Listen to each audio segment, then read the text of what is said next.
La patience, c'est dangereux parce que c'est comme si mon monde intérieur était complètement sous pression, ma mémoire traumatique est réactivée, je suis totalement sous automatisme.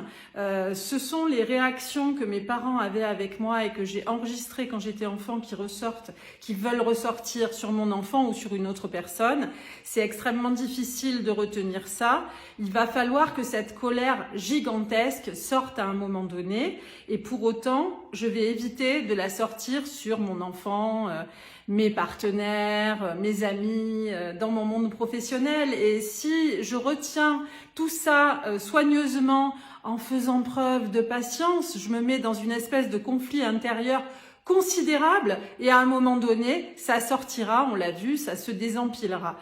Et il y a quand même des moyens que moi j'ai trouvé quand mes enfants étaient petits, croyez-moi, j'avais 3 enfants d'âge préscolaire chez moi, ils étaient déscolarisés, sauf l'aîné. L'aîné avait été déscolarisé au niveau primaire et puis les 2 plus jeunes ont été déscolarisés en CE1, CE2. Et du coup, je me trouvais dans une situation assez complexe et ça pouvait m'arriver d'être très en colère et de ne pas avoir envie de projeter cette colère sur mes enfants et de ne pas avoir envie non plus d'être patiente. J'avais envie d'être juste moi-même, d'avoir ma vitalité, mon énergie, mes pensées à ma disposition et de ne pas passer tout mon temps à essayer d'être quelqu'un que je n'étais pas. Et ça m'a énormément servi. Vous le voyez, mon coussin. Alors c'est marrant parce que dans certains lieux petite enfance, il y a des coussins de la colère et les parents que je connais essayent quand même de mettre en place un coussin de la colère pour leurs enfants. Mais je pense que le coussin de la colère pour un tout petit, c'est beaucoup trop intellectuel, c'est beaucoup trop mental. Le tout petit qui a besoin de se mettre en colère va se mettre en colère directement. Il a un accès à ça assez extraordinaire. Et moi, peut-être que lorsque j'étais en colère, enfant, j'ai peut-être subi de la violence et peut-être que vous aussi, ça s'est passé comme ça pour vous et le fait d'être en colère est resté quelque chose d'assez dangereux, honteux. Il y a quelque chose dans ce style-là sur la question de la colère et de la patience qui est hyper valorisée. Évidemment, il faut être patient, il faut être calme, mais je pense qu'il y a, plutôt que le calme, un ancrage qu'on obtient quand on décharge petit à petit ses émotions, quand on s'en occupe de ses émotions, quand on sent qu'au quotidien quelque chose nous agace et qu'on va le travailler avec un psychothérapeute dans un groupe, avec un consultant en parentalité peut-être, bien que ce soit pas vraiment son rôle, avec des amis, voilà. Donc cette colère d'enfant.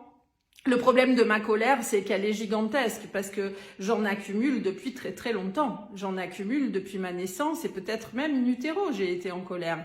Qui sait? Qu'est-ce que vous en savez, vous? Ce que je sais, c'est qu'elle est très gênante et que même si j'arrive à ne jamais l'exprimer, elle travaille en moi, elle fait quelque chose en moi, la colère. Elle me grignote de l'intérieur, elle va me rendre malade. Je me souviens très très bien de Simone Ton, qui est un cancérologue célèbre, qui avait écrit Guérir envers et contre tout et qui disait que le portrait de la personne qui est atteinte par le cancer, ça commence par de la gentillesse. Donc c'est quelqu'un qui prend sur lui. Ça peut être ça en tous les cas.